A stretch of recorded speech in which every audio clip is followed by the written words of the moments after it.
આ જેટલા લોકો નોનવેજ ખાય છે, આ લોકોને તો આવતા જન્મની વાત દૂર, નરકમાં જ પડે છે. પશુની હત્યાને કરીને એને ખાવું, એ વ્યક્તિનો ક્યારેય ઉદ્ધાર ન થાય. એ વ્યક્તિએ એટલું બધું ભોગવવું પડતું હોય છે, ઈશ્વર એને માફ કરતા નથી. આજે કેટલા બધા લોકો નોનવેજ ખાતા થઈ ગયા છે. કેટલા બધા અમુક જ્ઞાની લોકો, અર્થાત એ લોકોને ખબર છે કે અમારે ન ખાવું જોઈએ, તો પણ ખાતા થઈ. અને મારી ઝામ્બિયાની કથામાં આ રીતે જેમ અહીંયા અમારા યંગસ્ટર્સ બેઠા છે આગળ બેસતા, એવું એ કથામાં પણ લગભગ 30-40 છોકરાઓ આગળ બેસીને કથા સાંભળતા.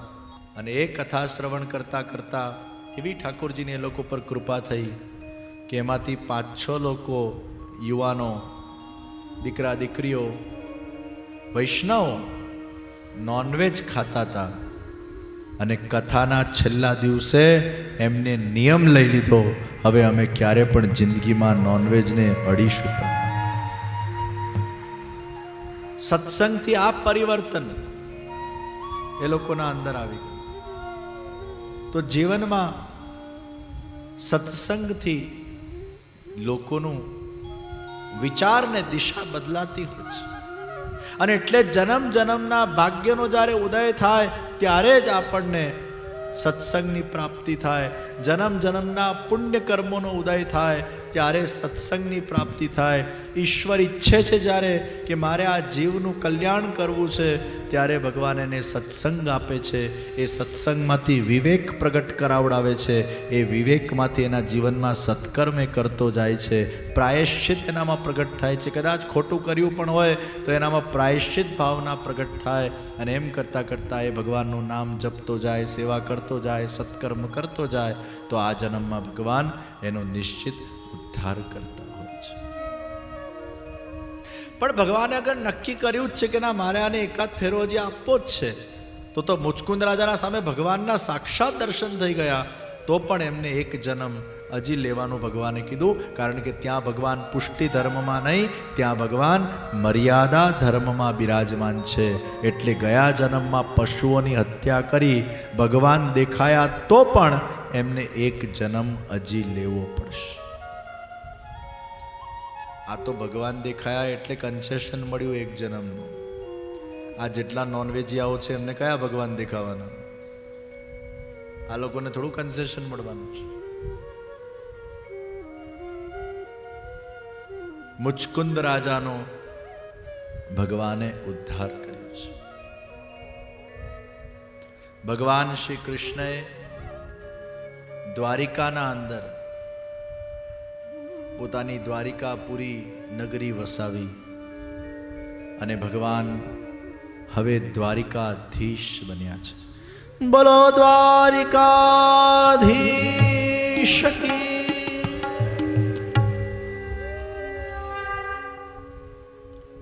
આપણા પણ શરીરના અંદર 9 દ્વાર છે અને 9 દ્વારના અધીશ રૂપે ભગવાન સ્વયં બિરાજે છે.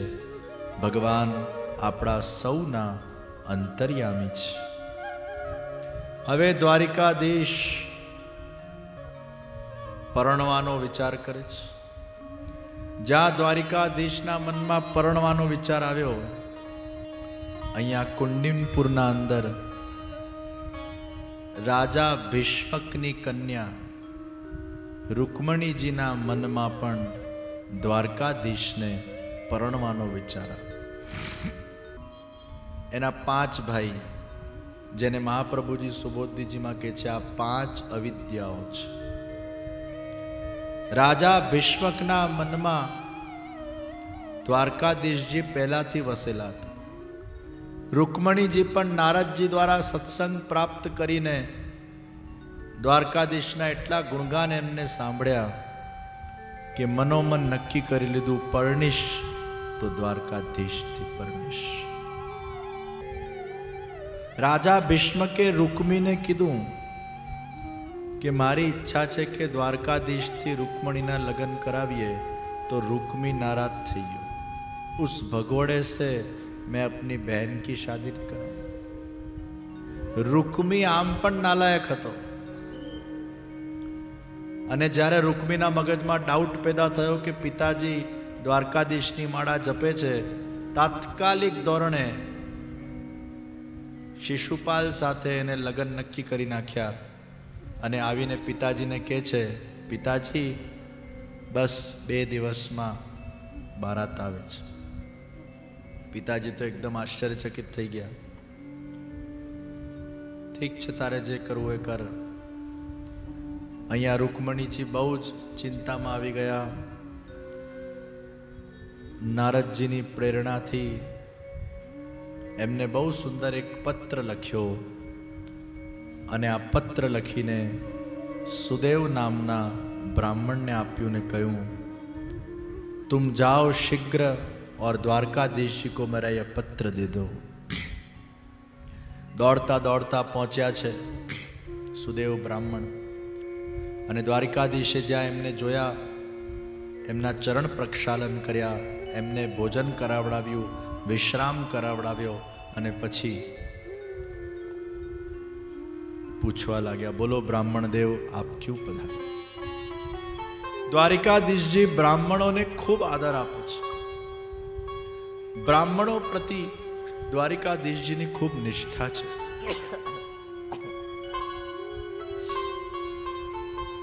आप क्यों पधारे, कैसे पधारना हुआ? અને ત્યારે ब्राह्मणे કહ્યું, रुक्मिणी जी ने आपको ये पत्र भेजा है. तो क्या वाँचो? नहीं नहीं, ये बहुत प्राइवेट पत्र है, ऐसा कहा है कि आपको ही खोलने का है. कि हाँ पर खोलो, मुझे कोई आपत्ति नहीं है, पढ़ो. અને સુદેવ બ્રાહ્મણે પત્ર ખોલ્યો અને રૂકમિણીજીએ બહુ સુંદર પોતાના ભાવોને અભિવ્યક્ત કર્યા છે. શ્રુત્વા ગુણાન ભુવન સુંદર શૃણવતાં તે નિર્વિશ્ય કર્ણ વિવરૈર હરતોંગતાપમ રૂપમ દૃશાં દૃશમિતામખિલાર્થલાભમ ત્વય્યચ્યુતા વિશતિ ચિત્તમપત્રપમ મે કા ત્વા મુકુંદ મહતી કુલશીલરૂપ વિદ્યાવયો દ્રવિણધામભિરાત્મતુલ્યમ ધીરાપતિમ કુલવતી નવૃણીત કન્યા કાલે નરસિંહ નરલોકમનોભિરામ.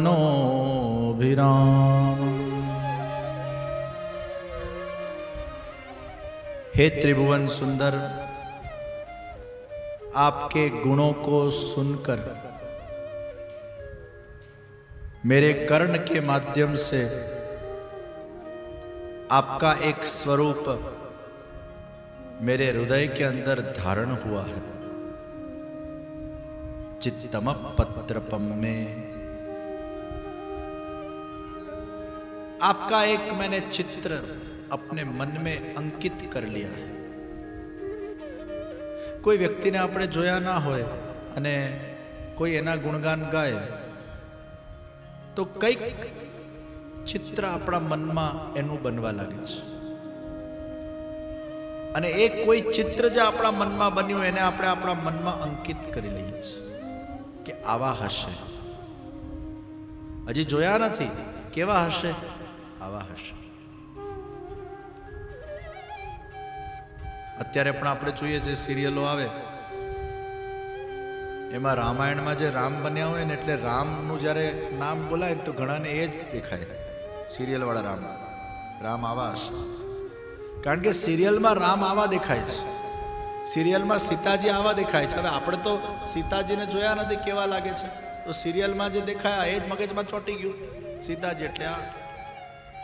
ભીષ્મ પિતામાં પેલા બાણસૈયા પર સૂતા હોય ને આપણને પેલા જ મહાભારતના ભીષ્મ જ યાદ આવે. હવે ભીષ્મ કેવાય તો ખબર નથી.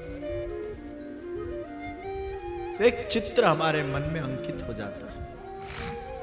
तो आपके गुणों को श्रवण करते करते आपका चित्र मेरे मन में स्थापित हो गया है।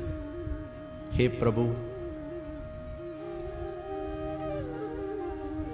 मैं निर्लज्ज हूं। कोई स्त्री પોતાના જાતને નિર્લજ્જ કે, પણ રૂકમિણી કે છે. કારણ કે ખરી રીતે હંમેશા છોકરો છોકરીને પ્રપોઝ કરે, છોકરી છોકરાને પ્રપોઝ ના કરે કોઈ દિવસ. વિદેશોના અંદર તો બધા રાહ જોઈને બેઠા હોય, ભલે ગમતા હોય એકબીજાને, પણ પેલી દીકરી રાહ જોઈને બેઠી હોય. Late him propose. Unless and until he doesn't propose, I cannot move forward. એટલે દીકરી આમ આઉટ ઓફ વે જઈને સામેથી પ્રપોઝ ન કરે. અને પાછું વિદેશના અંદર તો એવા બધા રીતિ નિયમો આ લોકોએ બનાવ્યા. ઘૂંટણ પર બેસે ને પેલું ગુલાબનું ફૂલ લઈને આવે ને પાછું માથું નીચું કરીને વિલ યુ મેરી, વળી પાછો ઘૂંટણ પર બેસો ઓન ધ નીઝ. લાવો આવો પાછો આ રીતે એક ભાવ પ્રગટ કરવો પડે. વળી પાછો ગુલાબનું ફૂલ, વિલ યુ મેરી. પછી પેલી હા પાડે, આઈ વિલ મેરી. પછી બધું તંત્ર ચાલે આગળ. તો અહીંયા रुक्मणी પોતાના જાતને કહે છે मैं निर्लज्ज हूं. क्यों? क्योंकि प्रपोज आपको मुझे करना चाहिए, लेकिन यहाँ तो विपरीत गंगा बह रही है. मैं आपको प्रपोज कर ली हूं, लेकिन पाछा કહે છે એમાં મારો વાંક નથી, વાંક તમારી સુંદરતાનો છે. એટલે જ શરૂઆત જ ત્રિભુવન સુંદરથી કરે છે. તમે એકલા સુંદર નથી, તમે ભુવન સુંદર છો. અત્યારે ભુવન સુંદરીઓને આપણે મિસ યુનિવર્સ કહીએ છીએ. મિસ યુનિવર્સ એટલે મિસ વર્લ્ડ, મિસ યુનિવર્સ, ભુવન સુંદર. કે આખા ભુવનમાં જે સૌથી શ્રેષ્ઠ કે સુંદર હોય, આમાં વાંક મારો નથી, લજ્જાનો વાંક તમારો છે. યાદ રાખજો. પાછું વાંક સામે ઢોળે છે. એકવાર તો કહી દીધું હું નિર્લજ્જ છું, પણ વળી પાછું આંગળી સામે ચીંડી છે. પોતાનું પાછું ખરાબ પણ ન લાગવું જોઈએ ને. આમાં મારો વાંક નથી, વાંક તમારો છે. તમે ભુવન સુંદર છો. તમે આટલા સુંદર છો કે કઈ એવી સ્ત્રી હશે કે જે તમારાથી પરણવા નહીં માંગતી હોય.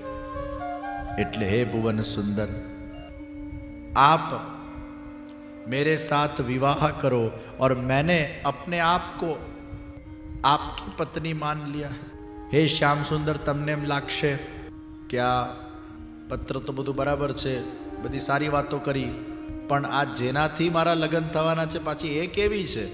એટલે રૂકમિણીજી અહીંયા કહે છે કે કુલમાં, શીલમાં, સ્વભાવમાં, સૌંદર્યમાં, વિદ્યામાં અને અવસ્થાના અંદર, ધનમાં અને ધામમાં તમારાથી ક્યાંય હું ઉતરતી નથી. એટલે વળી પાછું પોતાના વખાણ કરી નાખ્યું કે તમે એ ચિંતા નહીં કરતા. અહીંયા બહુ સરસ વાત રૂકમણીજી કરી કે પરણવું હોય તો શું શું જોવાનું? પહેલું કુલ જોવાય. પછી આજના છોકરા છોકરીઓ પ્રેમ તો અંધા હોતા હોય, જેમ તેમ આંધળા બનીને એકબીજા સાથે પરણી જાય. તો અહીંયા રૂકમણીજી કહે છે કે પરણવું હોય તો શું જોવાનું? તો સૌથી પહેલા કુલ જોવાનું, પછી બીજું શીલ જોવાનું, ત્રીજું એનો સ્વભાવ જોવાનો. કારણ કે આ દુનિયામાં મોટા ભાગે છૂટાછેડા સ્વભાવના કારણે જ થાય છે. શરૂઆતમાં તો બધું સારું લાગે, પછી બધાની જે સ્વભાવ બહાર આવે, અને એ સ્વભાવને તમે જો તમારા અનુકૂળ ના બનાવી શકો, એ સ્વભાવ સાથે તમે ટેકલ ન કરી શકો, એ સ્વભાવ સાથે તમે વ્યવસ્થિત રીતે અગર મેચ ના થઈ શકો, તો એ સ્વભાવના વચ્ચે રહેવું એ તમારા માટે કઠિન થઈ જાય. તો ત્રીજું છે સ્વભાવ, પછી સૌંદર્ય, પછી વિદ્યા.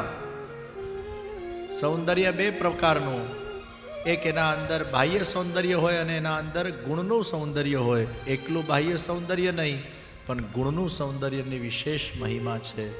અને પછી વિદ્યા, અवस्था, અને પછી ધન, धाम. ये सभी में हे प्रभु आप भी अद्वितीय हो और मैं भी इसमें कम नहीं. આ બધામાં આપ તો અદ્વિતીય છો જ, પણ હું પણ કંઈ કમ નથી. તો હે પ્રભુ, હવે જો આપ મને લેવા નહીં આવો તો હું મારા શરીરને સૂકવી કાઢીશ. છેલ્લે પાછી આ મીઠી ધમકી આપી દીધી છે. નક્કી કરી નાખ્યું લગ્ન તમારા સાથે જ કરવા છે. બધું કમ્પેરિઝન પણ કરી નાખી, તમે પણ આવા છો, હું પણ આવી છું. ભાઈ છેલ્લે પાછો જો તમે મને લેવા નહીં આવો તો હું પછી વ્રત કરીને મારા શરીરને સૂકવી કાઢીશ, લગ્ન કરીશ તો તમારા સાથે જ. યોગ્ય કુલ ને બધું જોઈને ગોઠવતા હોય છે. અને ઘણીવાર છોકરીઓ કે છોકરાઓ માતા પિતાના વિરુદ્ધમાં જઈને લગ્ન કરતા હોય છે. અહીંયા ઊંધું છે. અહીંયા પરિવારે લગ્ન ક્યાંક બીજે નક્કી કરી નાખ્યા છે, જે ખોટી જગ્યા છે, શિશુપાલ. પણ દીકરીએ યોગ્ય નિર્ણય લઈને પોતાના માટે યોગ્ય વર પસંદ કર્યું છે. રૂકમણીજીમાં ઊંધું છે. દુનિયામાં દીકરીઓ ખોટી જગ્યા પસંદ કરી નાખે, માતા પિતા પછી એને સમજાવતા હતા કે બેટા આવું ના કરાય, અહીં ન પરણાય, અહીંયા તો સુખી નહીં રહે, આ બરાબર નથી, આનું તંત્ર બરાબર નથી. પણ અહીંયા પરિવારે લગ્ન બીજે નક્કી કરી નાખ્યા છે. હવે તમને પ્રશ્ન થશે કે તમે મને લેવા કેવી રીતે આવશો અને ક્યાં હું તમને મળીશ? તો અમારા ત્યાં એક પરંપરા છે, પરણતા પહેલાં કુલ દેવતા પાસે જઈને કુલદેવીને પૂજા કરવાની હોય છે.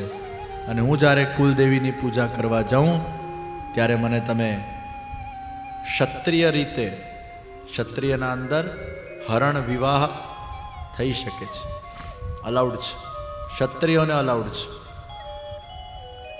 એટલે રાજાઓને અલાઉડ છે. વળી પાછા હમણાં જે ક્ષત્રિય એને અલાઉડ નથી, રાજા હોવો જોઈએ. રાજામાં આવા વિવાહો એ જમાનામાં થતા.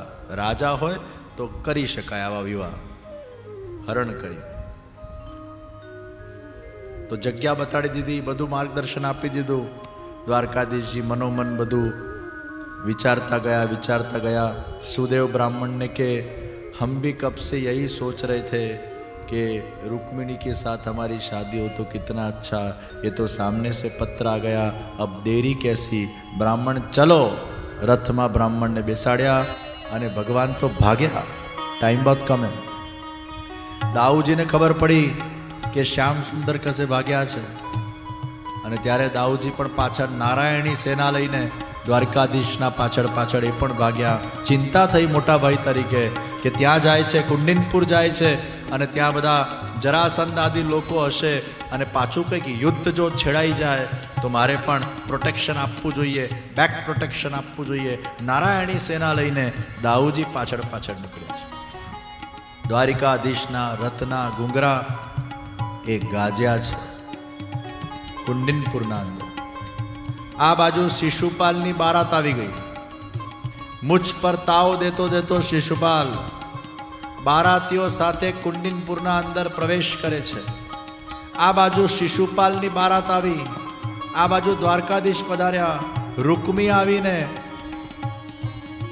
ભીષ્મક રાજાને કહે છે, પિતાજી હું તો બધું લગ્ન બારોબાર નક્કી કરી આવ્યો, હજી સગાઈ વગાઈ કંઈ થઈ નથી, એટલે સગાઈનું જે કંઈ પણ સામાન છે ને એ બધું લઈ આવો, આપણે શિશુપાલને ચડાવવાનું છે. એટલે ભીષ્મક રાજા બધું સગાઈનું સામાન લઈને ચાલતા નીકળ્યા. ત્યાં સમાચાર મળ્યા કે દ્વારિકાધીશજી નગરના બહાર ઊભા છે. ભીષ્મક રાજા તો બાવરા થઈ ગયા. અરે દ્વારકાધીશજી કુંડિનપુરમાં પધાર્યા છે. બધો સગાઈનો સામાન લઈને દોડતા દ્વારકાધીશ પાસે ગયા. એમના સ્વરૂપ સૌંદર્યમાં એટલા મગ્ન થઈ ગયા, એક વસ્તુ બધી દ્વારકાધીશજીને ચડાવતા ગયા. પછી મગજમાં ભાન ચડ્યું, ये मैंने क्या कर दिया, ये तो शिशुपाल को चढ़ाने का था. यहाँ द्वारकाधीश जी मन में मुस्कुराता कि तुमने सही जगह चढ़ाया है. आप पधारो मेरे साथ अंदर. द्वारकाधीश जी ने अंदर लईने पधारवा लाग्या. थोड़ीक वार में द्वारकाधीश रोकाई गया कि बस इतना काफ़ी है, आप मिल लिए, मैं मिल लिया, मैं तो यहाँ से गुजर रहा था, सोचा आपको मिलता जाऊँ. आ बाजू शिशुपालनी बारातना अंदर બધે પ્રચાર થવા લાગ્યો. वो द्वारकाधीश कुंडीरपुर में पधार गए हैं। जरासंध शिशुपाल ने घबरावा लाग्यो। अरे शिशुड़ा, तने खबर नहीं, आ द्वारकाधीश है ने बहु कारीगर है। अरे वो तो एक ग्वाला है। अरे नहीं नहीं, मैं भी उसको ग्वाला ही समझता था। मुझे भी लगता था कि ये क्या कर लेगा ग्वाल बाला, लेकिन 17 बार मैं उससे हार गया हूँ। वो ग्वाला नहीं है, बहुत नटखट है, बड़ा जादूगर है। कुछ यहाँ करतब न कर जाए, कुछ जादूगरी न कर जाए। शिशुपाल कहेवा लाग्यो, જરાસંધ તું મારો મિત્ર છે કે શત્રુ છે? લગ્નના ટાણે હું પરણવા બેઠો છું અને તું મને સ્ટ્રેસ આપી રહ્યો છે, તું મને ગભરાવી રહ્યો છે। આ રીતે બધી વાતો કરાતી હોય, નેગેટિવ વાતો કરાતી હોય કે લગ્નના ટાણે પોઝિટિવ વાતો કરાતી હોય, હું તો તને સમજાવું છું, એલર્ટ રહેજે। છતાંય शिशुपाल કે ઠીક છે, તારી વાત માનીને હું સેના મોકલું છું। वहाँ रुक्मिणी जी कुल देवी के पूजन के लिए पधार रहे हैं और यहाँ शिशुपाल ने सेना भेजी है। आखा सेनाओना वच्चे थी रुक्मिणीजी पधारी रहा है। रुक्मिणीजीना मन में टेन्शन वधवा लाग्યું કે મને તો એમ હતું કે હું એકલી પૂજા કરવા જઈશ, આ તો આખું સૈન્ય અહીંયા ઊભું થઈ ગયું છે, મેં कैसे द्वारकाधीश जी को पहचानूंगी। અને એમ કરતાં કરતાં કરતાં કરતાં ધીરે ધીરે એક એક પગલું આગળ વધારતા ગયા। ત્યાં કુલદેવીની પૂજા કરીને પાછા વળ્યા અને એ જ વખતે પેલા સુદેવ બ્રાહ્મણ આમ એકદમ હરકતા હરકતા, મલકતા મલકતા, મુસ્કુરાતા મુસ્કુરાતા, પ્રસન્ન ચિત્તથી આગળ વધી રહ્યા છે અને આવીને રૂકમણીજીને કહે છે, કામ હો ગયા હૈ, ડોન્ટ વરી, બી હેપી। હવે રૂકમણીજીના જાનમાં જાન આવી, એમને એકદમ આમ શાંતિથી રિલીફ લીધી। હાશ, સુદેવ બ્રાહ્મણે બહુ સારા સમાચાર આપ્યા। રૂકમિણીજી બહુ જ પ્રસન્ન થઈ ગયા, પણ વળી પાછી ચિંતા થઈ, આટલા બધા સેનાના વચ્ચે હું એમને ક્યાં શોધું? રૂકમિણીજીનું એવું સૌંદર્ય હતું કે સૌંદર્યને જોઈને બધા સૈનિકો છક રહી ગયા, મૂર્છિત થઈ ગયા, મોહિત થઈ ગયા। અને એ બધા સૈનિકોને જોતા જોતા, કારણ કે રૂકમિણીજી તો શોધી રહ્યા છે દ્વારકાધીશને, પણ દ્વારકાધીશને શોધવા માટે પેલા સૈનિકોને જોવું તો પડે ને, આંખની દૃષ્ટિ તો આપવી પડે ને। અને જ્યાં રૂકમિણીજીના આંખથી આંખ મિલતા ગયા સૈનિકોને, ત્યાં ને ત્યાં ઢેર થતા ગયા। બધા સૈનિકોને આંખના જે બાણ વાગ્યા, એ આંખનું સૌંદર્ય જોયું, એવા હિપ્નોટાઇઝ થઈ ગયા કે એકદમ બાવરા બાવરા થવા લાગ્યા। એમને ખબર જ ન પડી કે લોકો શું કરી રહ્યા છે। અને એ અરસામાં દૂરથી દ્વારકાધીશજીએ ઊંચો હાથ કર્યો, આઈ એમ હિયર, ડોન્ટ વરી। और द्वारकाधीश जी पधारे, रुक्मिणी जी को लेकर रथ में उन्होंने विराजमान कर लिया। रथ आम वायु गतिए दौड़वा लाग्યું અને પેલા સૈનિકો એકબીજાને કહેવા लाग्या, क्या चाल है, क्या ढाल है, क्या पीताम्बर है, क्या उसकी आंखें हैं, क्या उसके चरणारविंद है, अरे क्या उसका वक्षस्थल है, कैसे उसके बाहु है, कैसे उसकी उंगलियां थी, अरे कैसी उसकी छटा थी, अरे कैसे उसके बाल थे, अरे कैसा उसका मुकुट था, अरे कैसे उसके श्रृंगार थे। अरे वाह वाह, एक काला काला आया और रुक्मिणी जी को ले गया। અહીંયા શિશુપાલની બારાત આવી, લગ્નની ચોરીમાં શિશુપાલ બેઠો અને ત્યાં કન્યા પધરાઓ, સાવધાન સાવધાન સાવધાન। કોઈ દોડતું દોડતું આવીને બોલ્યું, કન્યા ભાગી ગઈ, સાવધાન। રૂકમી એકદમ ક્રોધે ચડ્યો, સેનાઓ પાછળ મોકલી, સૈનિકો બધા આ મોઢું લટકાવીને આવ્યા। अरे वो ऐसा जादूगर निकला, वो आया, हम तो एकदम मोहित हो गए। शिशुपाल एटलो गुस्से थयो, बधाने मारवा माटे तैयार थयो। जरासंधे रोक्यो, शांतिथी बेस भाई तू। शिशुड़ा, मैं तने कीधेलू, आ द्वारकाधीश बहु मोटो कारीगर छे, ए कई ने कई करामत करशे, प्रयोजन वगर कोई काम ना करे। ते मारी एक नहीं मानी। शिशुड़ा, હવે ચૂપચાપ તું બેઠો રહે, તારું કંઈ જ નહીં થાય।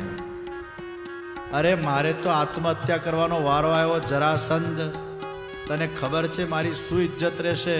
અહીંયા હું બારાત લઈને આવ્યો, ચોરીમાં બેસી ગયો, કન્યા ભાગી ગઈ, મારા તો લેવાના દેવા થઈ ગયા। હું ઘરે જઈશ તો લોકો મને કયા નજરોથી જોશે? હું હવે આત્મહત્યા કરી નાખવાનું, જે ડિપ્રેશનમાં આવી ગયો શિશુડો। ત્યારે જરાસંધે કીધું, શિશુડા તારે જરા પણ ચિંતા કરવાની જરૂર નથી, ડિપ્રેશન લાવવાની જરૂર નથી, કારણ કે તું જે બેશરમ છે ને, હું પણ એટલો જ બેશરમ છું. तुम भी बेशरम हो. अरे मैं तो 17 बार उससे हारा हूँ, लेकिन मैंने भी कभी भी हार नहीं मानी. तू एक बार हारी गयो અને એમાં આટલો બધો ગભરાઈ ગયો. હું તો 17 વાર હાર્યો છું અને 18મી વારમાં મેં એને ભગાડ્યો. આપણે પુરુષાર્થ કરતા રહેવું. એક રૂકમણી ગઈ તો બીજી 10 આવી જશે. તારે ચિંતા કરવાની જરૂર નથી, ડિપ્રેશન લાવવાની જરૂર નથી. શિશુડા, જાગ પાછો અને કોઈને કોઈ તને સારી મળી જશે. ચિંતા છોડી દે. અહીંયા એ બિચારો માંડ શાંત થયો. રૂકમી સેના લઈને ગયો. રૂકમીને કૃષ્ણ ભગવાન સાથેનું યુદ્ધ થયું છે અને તલવાર કાઢી ભગવાન કૃષ્ણએ રૂકમીને મારવા ગયા. અને એ જ વખતે રૂકમિણીજીએ પ્રાર્થના કરી, પ્રભુ ઇસકો મારના મત. લગનના ટાણે ભાઈની હત્યાનું કલંક મારા માથે મારે નથી ચડાવવું. અને એ જ વખતે દ્વારકાધીશજી શાંત પડી ગયા. માથું વાળ કાપવા લાગ્યા, એની દાઢી મૂછ કાપવા લાગ્યા. બલરામજી એકદમ પધાર્યા. બલરામજી કે છે, આ બધું શું નાઈનું કામ ચાલુ કરી નાખ્યું છે પરણતી વખતે? કે નાઈનું કામ નથી, આ તો એને મારવાનો હતો. હવે ના પાડી વહુજીએ તો શું કરવાનું? એટલે પછી इसको મૂંડ ડાલતે પૂરા, હેર વેર કટ, મૂછડી અડધી કાપી કાઢી. એને એવો બેઇજ્જત કરી નાખ્યો. અને રૂકમીએ એવું વચન આપેલું કુંડિનપુર વાસીઓને કે જ્યાં સુધી રૂકમણીને નહીં લાવું પાછો, ત્યાં સુધી હું કુંડિનપુરના અંદર પ્રવેશ નહીં કરું. ભગવાન શ્રી કૃષ્ણ રૂકમણીજી સાથે ત્યાં પધાર્યા. માધવપુરના અંદર ભગવાન શ્રી કૃષ્ણ રૂકમણીના મંગલ શુભ લગ્ન સંપન્ન થયા છે.